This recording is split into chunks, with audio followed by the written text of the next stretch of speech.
તારી હાલો હું સમકી જો હાલે મારે લખીને જ છે કચ્છના રૂખડો. ટોટલી કેટલા રૂપિયા છે? 11,000. વન કવચ એટલે આ પૂરેપૂરા બધા ઝાડવા જ છે, જેમ મેં તમે નીચેથી બતાવતો જઈને લઈને આવ્યો.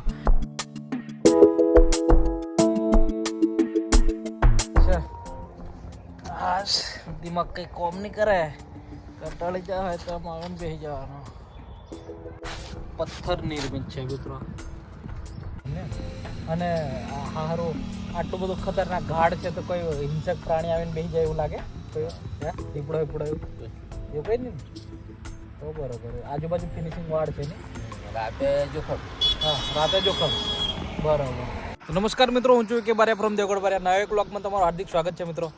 આજે 9:30 જેવા થયા છે. હું જતો હતો હાલોલ, પણ હાલોલ જતો હતો તો પરોલેથી આ રસ્તે આવતો હતો. તો હવે મારે ત્યાં હાલોલ 10-11 વાગે કામ છે.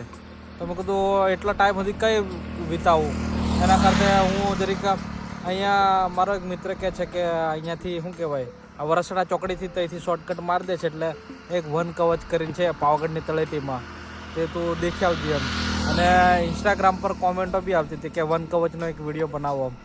તો મિત્રો હું આજે ત્યાં જાઉં છું વન કવચ, અને ત્યાં જાઉં અને તમને બતાવું કેવું છે. આપણે જે અડધો કલાક દેખીએ બરાબર, તો વ્લોગમાં તમે કન્ટિન્યુ રહેજો. આવી ગઈ છે, આપણે અહીંથી રાઈટ સાઈડ લઈ લઈશું મિત્રો. અહીંયાથી એ ચોકડી પરથી હું જેવો વળ્યો ને 300-400 મીટર પર જ આ વન કવચ આવી ગયું છે. હું આ રસ્તે ઘણી વાર નીકળ્યો, પણ મારે આમ બ્લોગમાં દેખ્યું છે અને રીલ્સમાં દેખ્યું છે, બધે દેખ્યું છે, પણ આ રીતે નહોતું દેખ્યું. તો મિત્રો આ વન કવચ છે જયપુરા પાવાગઢ, અને પાછળની સાઈડ હનુમાનજીનું મંદિર છે ને. ઓકે, આ એક મિત્ર બેઠા છે. મેં પૂછ્યું કે મૂકવું અવારવારમાં તો થોડીક ગાડીઓ પડેલી દેખાય છે. તો ચાલો મિત્રો અંદર જઈએ ને હું બતાવું તમને શું છે હું નહીં.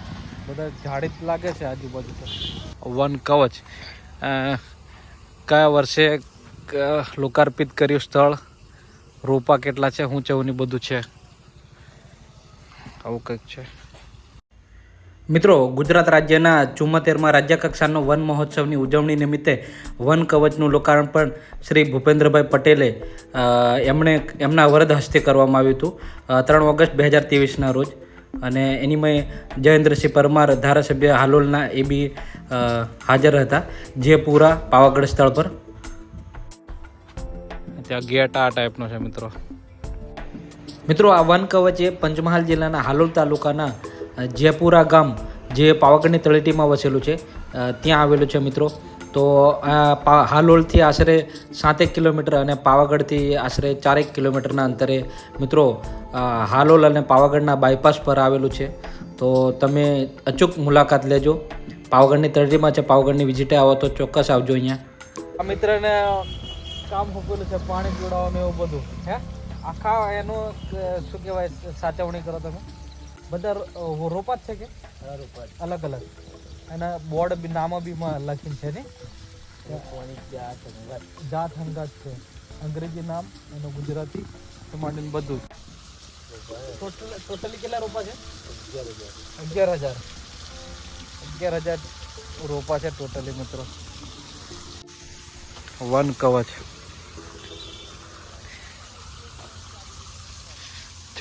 મિત્રો દેખો, બધા અલગ અલગ પારિજાત, આનું અંગ્રેજીમાં નામ છે, ગુજરાતીમાં છે શીશમ છે આ વાળી, બરાબર.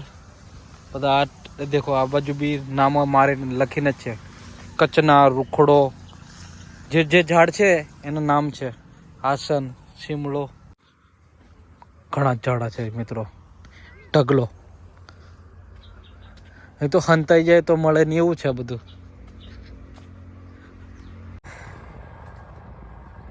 ગરમાળો, બધા ઝાડવા છે મિત્રો. બાકી આ રસ્તે તો હું ઘણી વાર નીકળ્યો, પણ નહોતું દેખ્યું મેં વન કવચ. જોઈ લેજો તમે મિત્રો. સીડી છે, અહીંયાથી આપણે ઉપર જશું, છેક સુધી ઉપરથી વ્યૂ લેશું.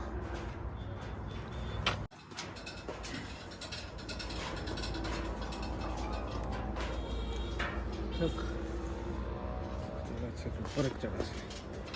વન કવચ એટલે આ પૂરેપૂરા બધા ઝાડવા જ છે, જેમ મેં તમે નીચેથી બતાવતો જઈને લઈને આવ્યો એ રીતે બધાના નામો બી લખેલા છે. આ રીતે આખું આ હાઈવે છે, અહીંયાથી આ એન્ટ્રી ગેટ છે, ત્યાંથી લઈને આ રેલિંગ છે. મને તો પહેલાં લાગ્યું કે લાકડાનું છે પણ લોખંડનું છે. આ દેખો છે ખુદી આ રીતે જાય છે. ત્યાં બેસવાનું બનાવેલું છે. હું નીચે જઈને તમને બતાવું. સેમ આ રીતે આ બાજુ બી વિસ્તરેલું છે આખું. નાના એવા ભાગમાં છે પણ બહુ મસ્ત છે. આ બીજી છે રેલિંગ. તો આ દેખાય પાવાગઢ, ને પાવાગઢની તળેટીમાં આપણે હાલોલ, પાવાગઢ હાલોલ બાયપાસ પર જતાની સાથે જ આવે છે વચ્ચે. આવો કંઈક છે મિત્રો વ્યૂ. કોઈ દેખાતી નહીં પબ્લિક, બહુ ઓછી છે ખરી પણ ઓછી છે. નાનું આમ તો જંગલ જંગલ જ જેવું લાગે છે. તો બસ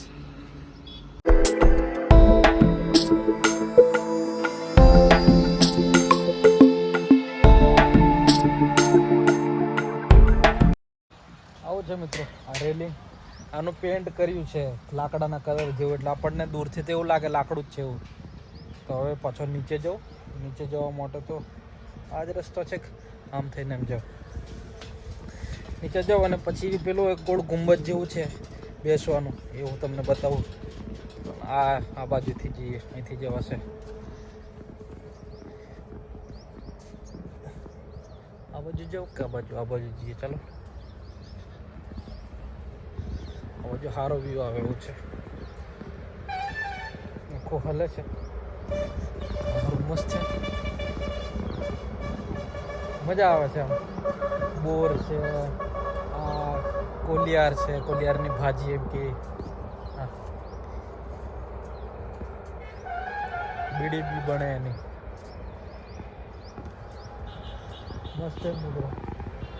એકદમ ગાઢ છે. હા, અમે દીપડો બી ભરાય રહે કે કોઈ હિંસક પ્રાણી બી ભરાય રહે તો બી ના ખબર પડે એવું. આ ઉતરવા માટેનું છે. અહીંયા ફિનિશ. આની વાત કરતો મિત્રો, આ ગોળ ગુંબજ બેસવા જેવું.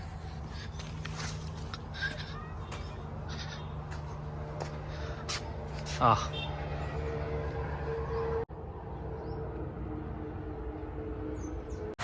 પથ્થર નિર્મિત છે મિત્રો. કેટલા વ્યૂ આવે છે જોરદાર.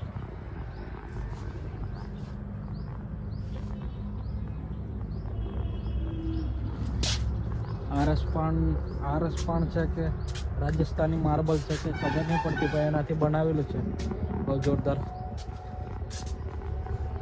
મને કોઈ ફોટો પાડ્યા વાળું છે નહીં. અહીં તો હું એકલો જ છું આ જંગલમાં, એવું લાગે. આજુ કોઈ છે જ નહીં. તો પછી કંઈ નહીં, બસ ફરીને જતો રહો. તમને બતાવ્યું આવું છે કંઈ. તો આવો, 2 જણ હોય, 3 જણ હોય, ફેમિલી હોય તો આવી શકો છો તમે. અહીંયા દેખો આવો છે વ્યૂ. પકડો. હજુ મને પેલા ભાઈબંધ કે હજુ તું કશું ફર્યો જ નથી એમ કે. તો ડાયરેક્ટ હું થવામથી ના આવતો રહ્યો એમ કે. ઓમ ફરીને આમ જા કે. ઝાડવા જ છે, બીજું કશું છે નહીં. મજા આવે આમ.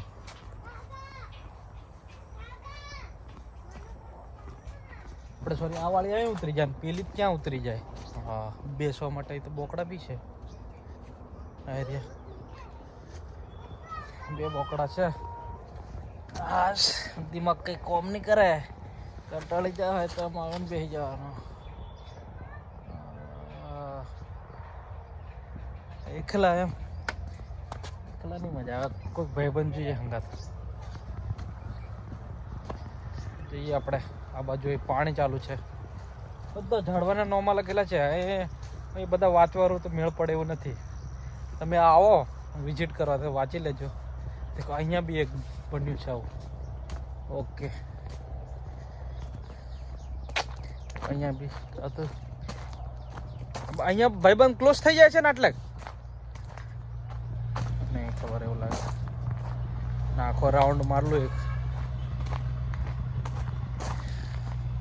છે. શું છે આ? એકલા જતા હોય એવું લાગે છે. અહીં તો પાણીનો ટાંકો છે. નર્સરીમાં નીકળી ગયો ને ફરતો ફરતો મિત્રો. દેખો તમે ઓટો મારતો મારતો અહીં નર્સરી બાજુ નીકળી ગયો. હા, ઝાડવા બધા ઘણા ઝાડવા છે, કેટલા બધા મિત્રો. આ નર્સરી બાજુ આવી ગયો. નર્સરી છે, આવા બધા ઝાડવાના નામ છે અહીંયા. અને બાજુમાં એક લેક છે, નાનું તળાવ. દેખો આ બધું ઝાડવાની નામ છે, રોપોની જાત અને એની સંખ્યા ને એવું બધું છે. હા, આટલે સુધી. અને આ તળાવ છે નાનું અમથું મસ્ત. હવે નીકળી જઈએ ઘેર. આવું છે કંઈક વન કવચ. તમને કેવું લાગ્યું કોમેન્ટમાં જણાવજો મને. અરે તાખું મેં વન કવચ ફરી લીધું, ઓટો મારી લીધો છે. હા, અટવાવા છે તારી. હાલો હું સમકી જો હાલે ઓરિજિનલ આવી ગઈ હું એમ કરીને હું બીવી જો તારી રીચડી. રીચ છે રીચ. હું તો ખરેખર મિત્રો ભડકી ગયો અને દેખીને બીવી ગયો. હાલો ઓરિજિનલમાં આવી જુ શું? કેસે હો આપ? અચ્છા હો. ટાટીઓનો તૂટી ગયો. લાવીને મૂક્યું છે એવું લાગે. એમ હારું દેખીને બીવી ગયો અચાનક જ. આખા આટલા મેં હું એકલો ને કદાચ આવી જુ ઓરિજિનલ તો મારે શું કરવાનું મિત્રો. ખરેખર હાલા પેલા રીચનો સ્ટેચ્યુ દેખીને ખરેખર બહુ તો ધાકમ થઈ ગયું. બસ બીવી જો, ખરેખર બીવી જો. બસ હારું લઈને કઈથી આવી ગયો, શું થઈ ગયું મિત્રો. બસ અહીંયા આપણે ત્યાંથી એન્ટર થયેલા અને આ બાજુ દેખો અહીંયા નીકળી ગયા છે બહાર.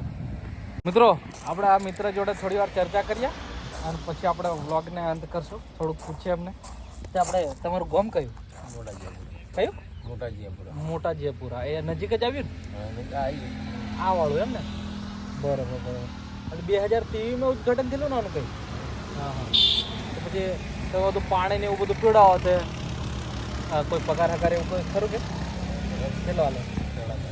7.5. અને કામ કેટલા કલાક કરવાનું? 8 થી 5. રાતે તો બંધ ને? રાત્રે બંધ, દિવસે રહેવાનું. બીજું શું સાવચેતી રાખવાની? શું ધ્યાન રાખવાનું? હા, પાણી પીવડાવવાનું. હા હા, બસ એ જ ધ્યાન રાખવાનું ને. અને હારું આટલું બધું ખતરનાક ઘાડ છે તો કોઈ હિંસક પ્રાણી આવીને બેસી જાય એવું લાગે? કોઈ દીપડો એવું કઈ નહીં? તો બરોબર. આજુબાજુ ફિનિશિંગ વાળ છે ને? રાતે જોખમ. હા, રાતે જોખમ. બરોબર.